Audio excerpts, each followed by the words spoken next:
is a second-year Master's of Divinity student at Princeton Theological Seminary and an inquirer in the National Capital Presbyterian. Courtney's been with us once before, so we welcome her. She was born and raised in Darnestown, Maryland, and a lifelong member of the Darnestown Presbyterian Church. She's currently an adult education intern at the Presbyterian Church in Lawrenceville, New Jersey. She's also very passionate about our denomination and serves on the PCUSA Advocacy Committee for Women's Concerns. So welcome, Courtney. We have a few announcements. Number one, thank you to everybody who made cookies for our Crop Walk cookie sale yesterday at the craft show. Kara, how did we make out? Wonderfully well. Good. And also thank you for all the good. Yeah. Thank you for our third meal on Tuesday. Everybody who helped with that. We had 60 people, which was an all-time high. So we love that our mission continues to grow. Mary has a couple of announcements.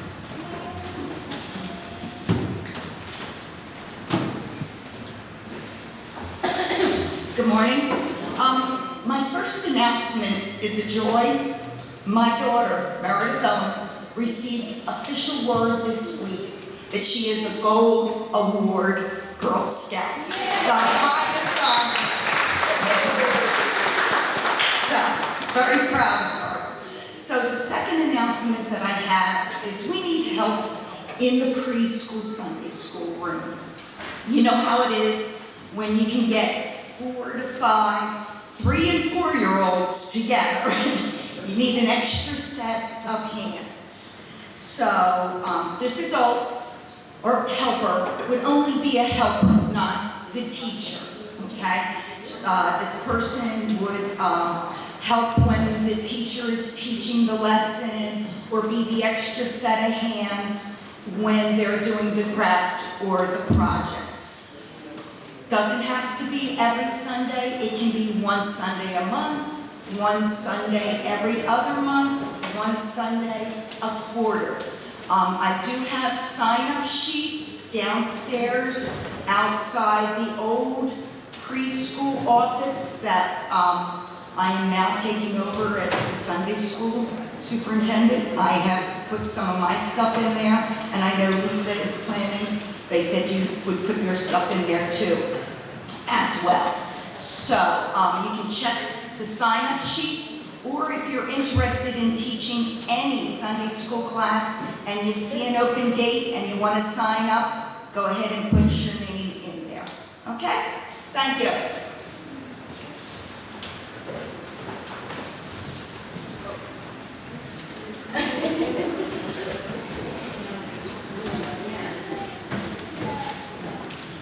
Good morning. As you might know from the Cornerstone, we have our free market this Saturday. Anybody who can come and help, we really appreciate it.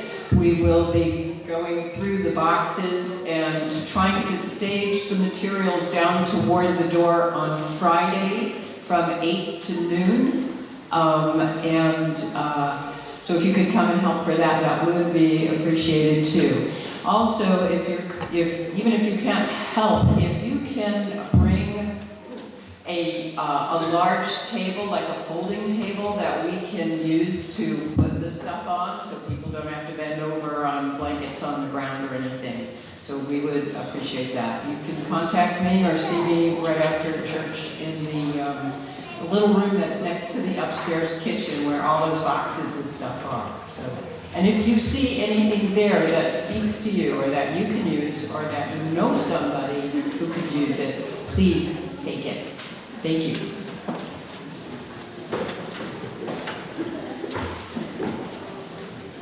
Good morning. Jazz Vespers today. We are kicking off our 19th season. We are featuring Christopher Davis Shannon right here from this church and a wonderful group from Philadelphia. The proceeds from the offering will benefit Presbyterian Disaster Assistance, which couldn't come at a better time. So please come and enjoy. Do we have any other announcements? Okay, if not, let us listen to the music Carolyn's prepared.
Let us now proclaim God's call and our call to worship.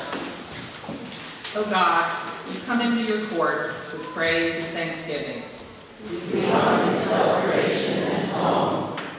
We come in gratitude of your inheritance. We come as those who have received blessing upon blessing.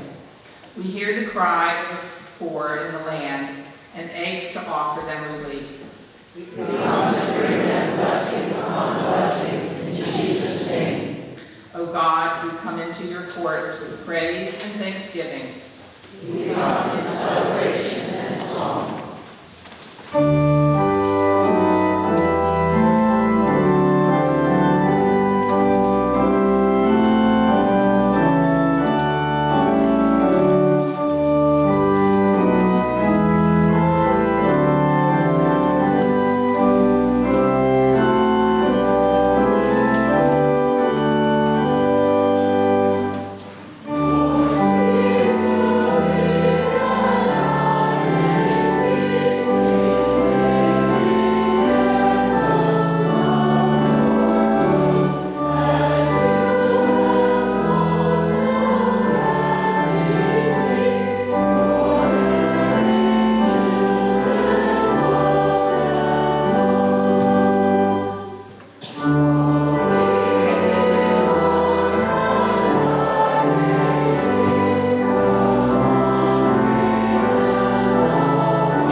Lord counted our sins, who could stand? But with God there is forgiveness, steadfast love, and great power to redeem. Hope in the Lord. It is God who will save us from our sin. With faith and hope, let us confess our sin, first together as a community, and then personally in silence. We need to confess, God of Abraham and Lazarus, how often we are not content with the simple gifts and lives to offer. Tempted by everything, we can become insensitive to those who are nothing. Encouraged by the world to accumulate more, we may miss the chance to gather your goodness and godliness.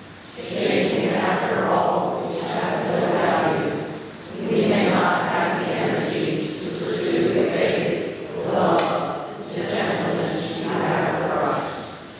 Forgive us, God, of reversals. You have sent the one who speaks the words we need to listen to in order to have life. Help us to remember how you have redeemed us, and in remembering, may we make that good confession that Jesus Christ is our Lord and Savior, now and forever. Let us now continue in silent confession.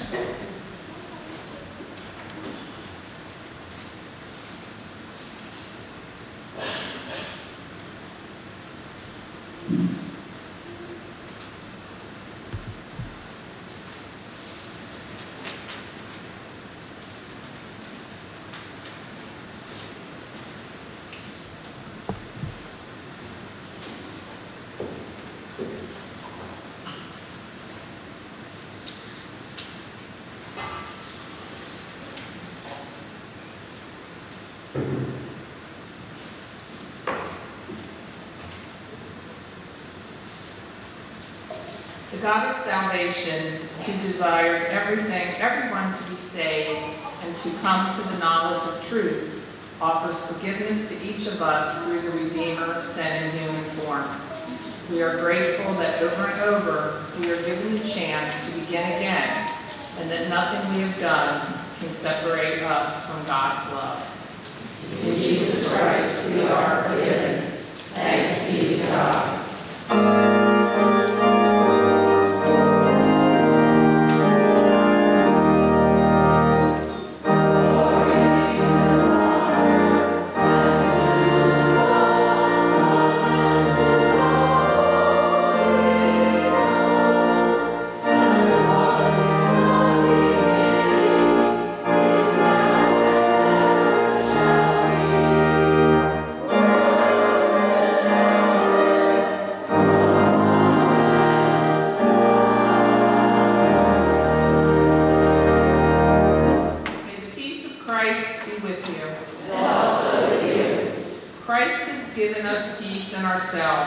Let us now take a moment to offer that peace to each other.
prophets talking to?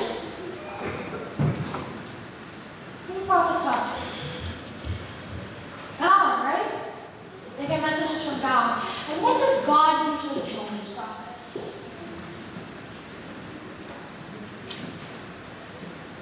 A whole lot of things, yeah. Who are some prophets we can think about? Can you name some prophets? There's one prophet who wound up in the belly of a whale. Who's that prophet? Who's that? Jonah. Anybody else? What prophet do we read a lot of at Christmas time, in preparation for Christmas? Isaiah? Does that ring a bell? Yeah. So, the Old Testament lesson in the lectionary today is from a prophet named Amos, and he talks a lot about justice. Can anybody give me a definition of justice? Yeah? What does justice mean to you? Justice means that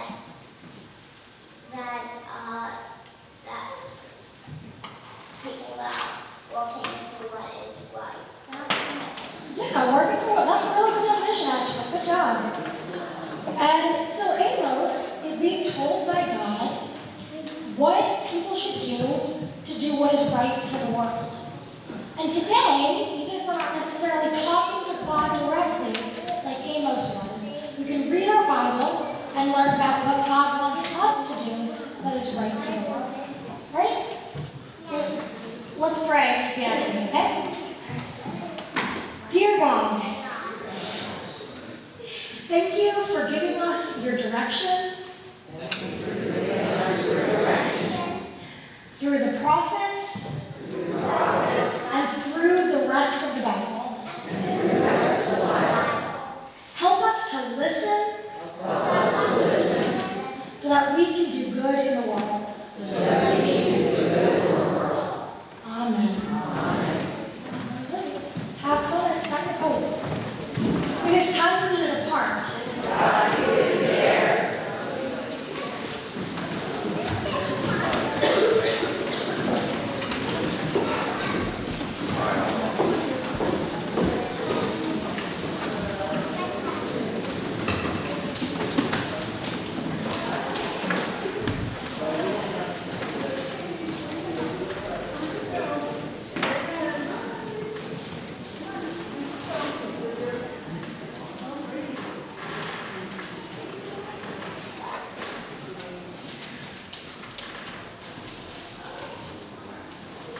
Our first reading this morning is Amos chapter 8, verses 4 through 7. Hear this, you that trample on the needy and bring to ruin the poor of the land, saying, when will the new moon be over, so that we may sell grain, and the Sabbath, so that we may offer wheat for sale? We will make the ephah small and the shekel great, and practice deceit with false balances, buying the poor for silver and the needy for a pair of sandals, and selling the sweepings of the wheat. The Lord has sworn by the pride of Jacob, surely I will never forget any of their deeds.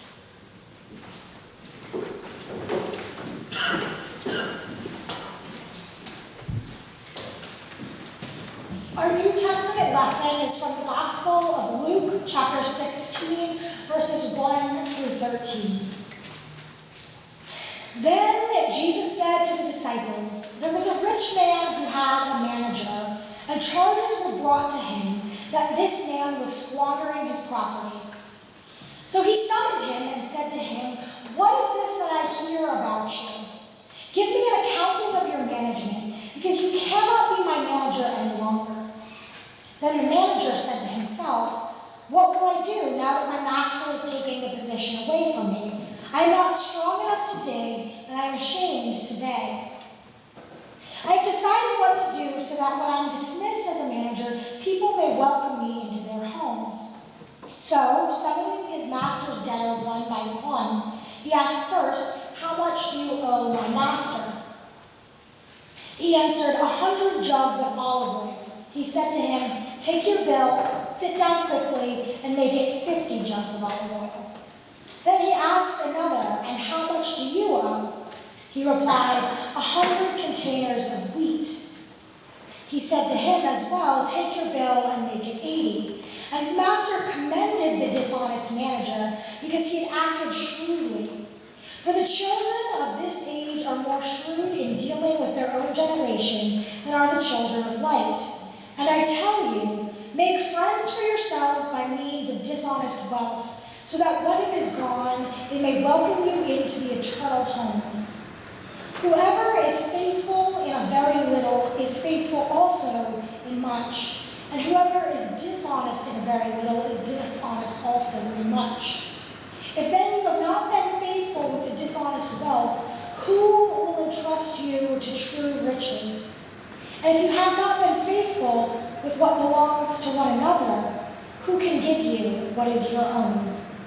No slave can serve two masters, for a slave will either hate one and love the other, or be devoted to the one and despise the other.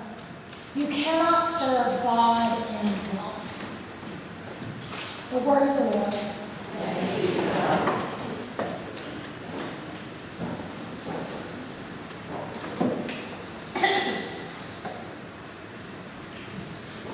Amos is preaching to skimp on the measure, boost the price, cheat with dishonest scales, buying the poor with silver and the needy for a pair of sandals. But Amos is also preaching to us. Let us pray. O God, our deliverer, you cast down the mighty and lift up those of no account. You have chosen the power of the powerless as your witness, those whose voice is not heard. God of love and forgiveness, save us by your tenderness and your grace that we may serve you. Let these my words speak to the people in this place by the movement of the Holy Spirit. Amen.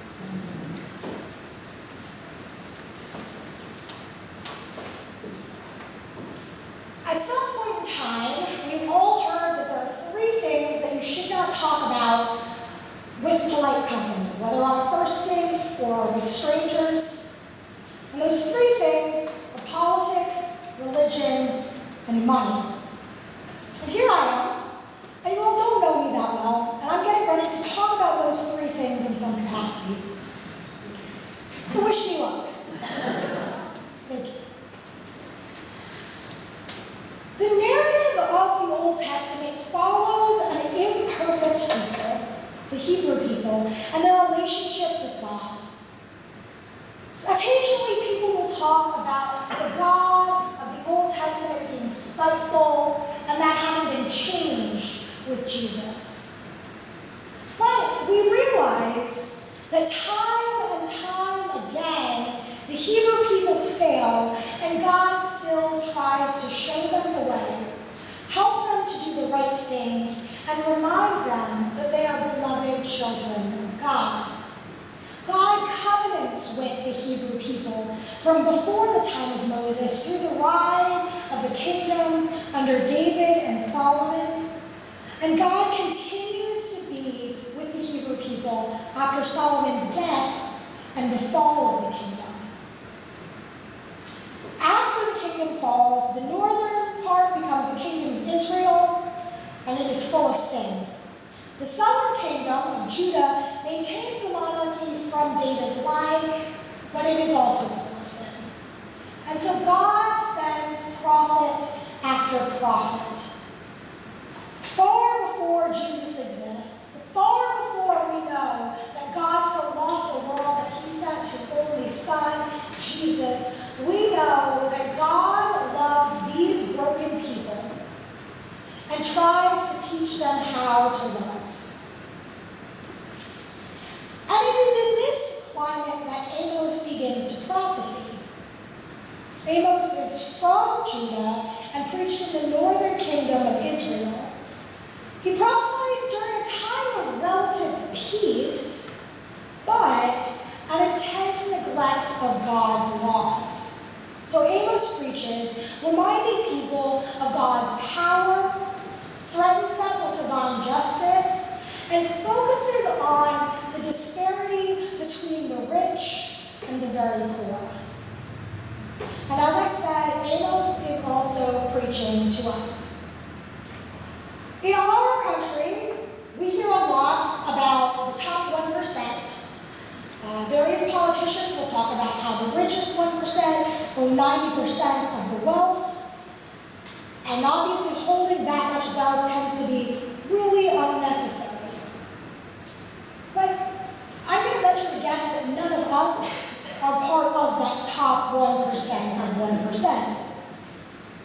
But Amos is still preaching to us regardless of how much wealth we have. Amos is preaching to us today here. So let us endeavor to figure out what Amos is suggesting we do. The first and most obvious answer when you look at Amos and the entirety of the Bible is that we should serve God. But we all know that, right? If we're here, we may recognize how difficult that can be at times, but we know that that is our goal. And it's not always easy, and that's why we confess our sin collectively every week for a reason. But it does raise the question, how shall we serve? What does Amos and what does our passage from Luke tell us about how we should serve God? Let's start by defining what justice is.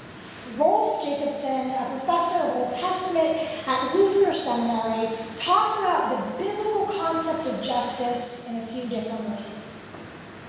He writes that first, justice starts with the very character of God.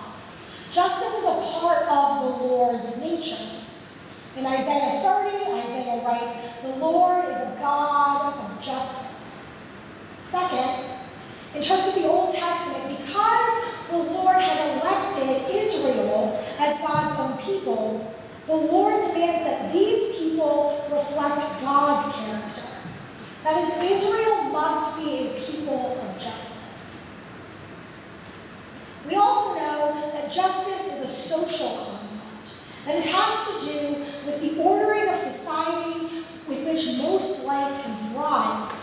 A more just society is one where as many people as possible can thrive, rather than just a few.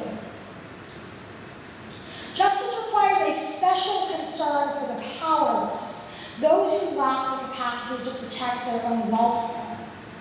In the Old Testament social concept, these powerless are described as the widow, the orphan, the needy, the poor. And finally, if we're looking at the biblical definition of justice, justice is a legal concept. The laws, the courts, and judgments of the legal system are about creating and maintaining justice.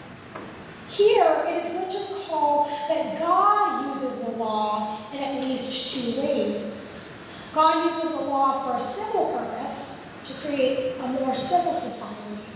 But God also uses the law for a theological purpose, to remind human beings of their sin, and that even the most just people need grace and forgiveness. Doing justice is not how we earn God's grace. So, I repeat our question though, how should we serve? If justice is our goal, if we know that we want to create a society where as many people can thrive as possible, how are we called to steward our wealth? Amos condemns those who yearn for the end of the Sabbath just so that they can open their businesses again and continue to make money.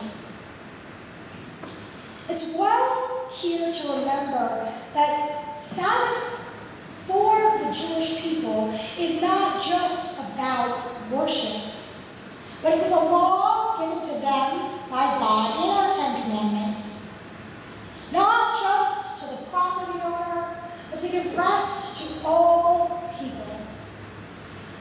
Justice falls equally on all. In today's Luke passage, Jesus seems to praise a dishonest business manager who makes dishonest business decisions. Jesus recognizes that justice doesn't mean we need to completely turn away from the world. It doesn't mean we need to never spend money on things we want. But it means that we cannot love both God and money.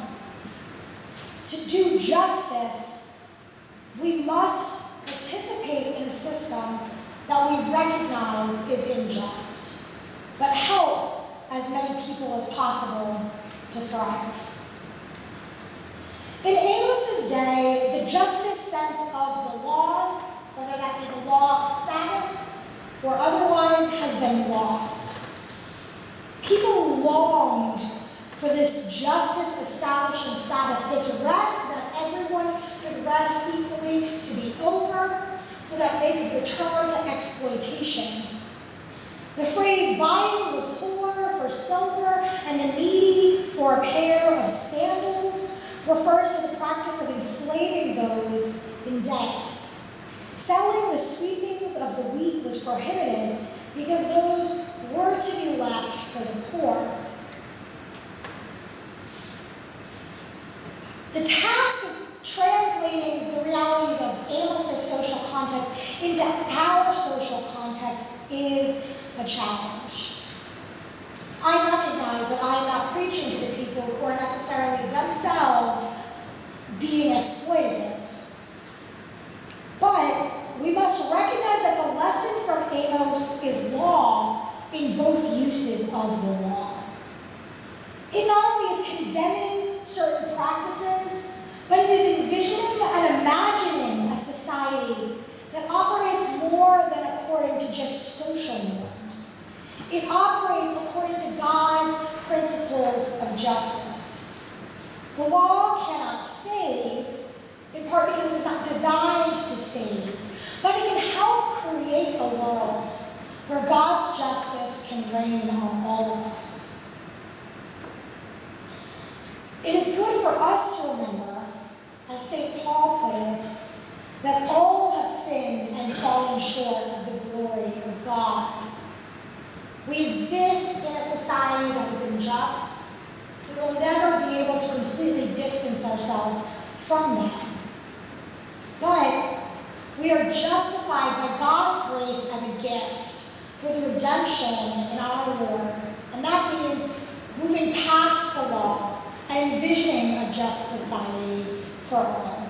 And as Cecilia put it, working together for good for the world.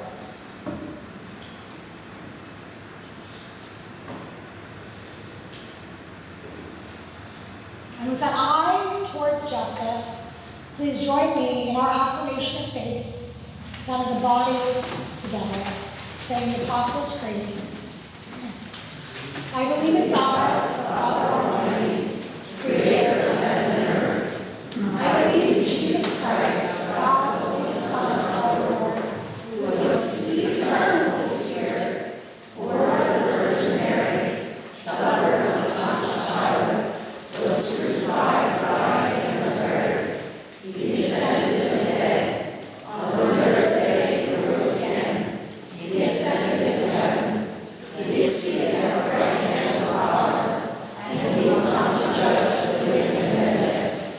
I believe in the Holy Spirit, the Holy Catholic Church, the communion of saints, the forgiveness of sins, the resurrection of the body, and the life everlasting.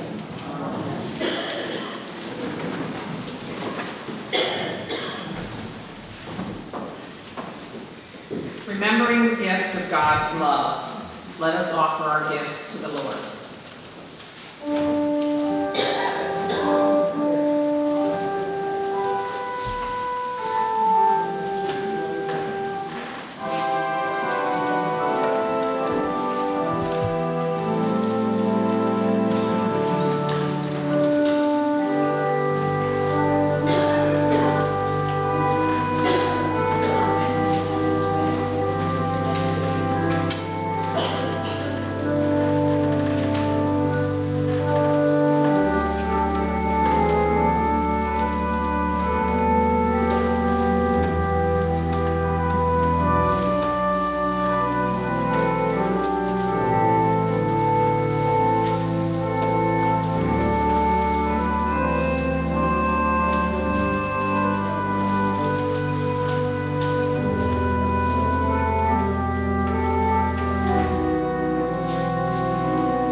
I draw your attention to all the names printed in the bulletin for people in this church family that we are to keep in mind for our prayers today and throughout our week.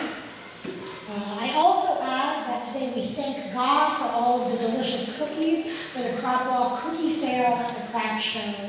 It was a beautiful day and a successful day, and we thank God for that. And with those prayers in mind of concern and celebration, we come together in prayer. Gracious and glorious God, from the fragmented world of our everyday lives, we gather together in search of wholeness, in search of justice. We have been separated from one another and divided within ourselves by our many cares and preoccupations, by our diverse and separate aims. Yet we know that no branch is utterly severed from the tree of life that sustains us all. The living, moving Spirit of God has called us together, and we lift our prayers to you today in witness, for concern, in celebration, and in our own struggles, so that we can let our God love us and let justice reign upon us. Amen. And now please join me together in the Lord's Prayer, as Jesus taught us, saying, Our Father, who art in heaven, hallowed be thy name. Thy kingdom come, thy will be done, on earth as it is in heaven. Give us this day our daily bread, and forgive us our debts, as we forgive our debtors. And lead us not into temptation, but deliver us from evil.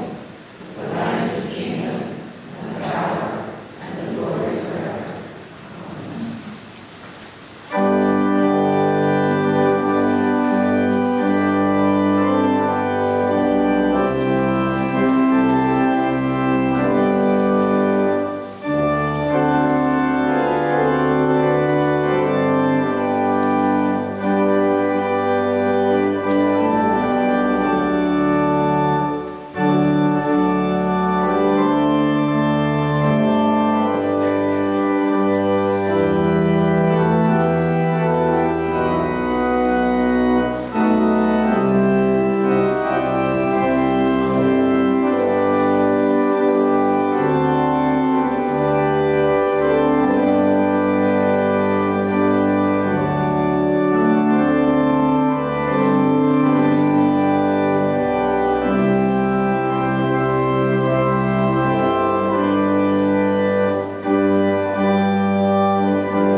Amen.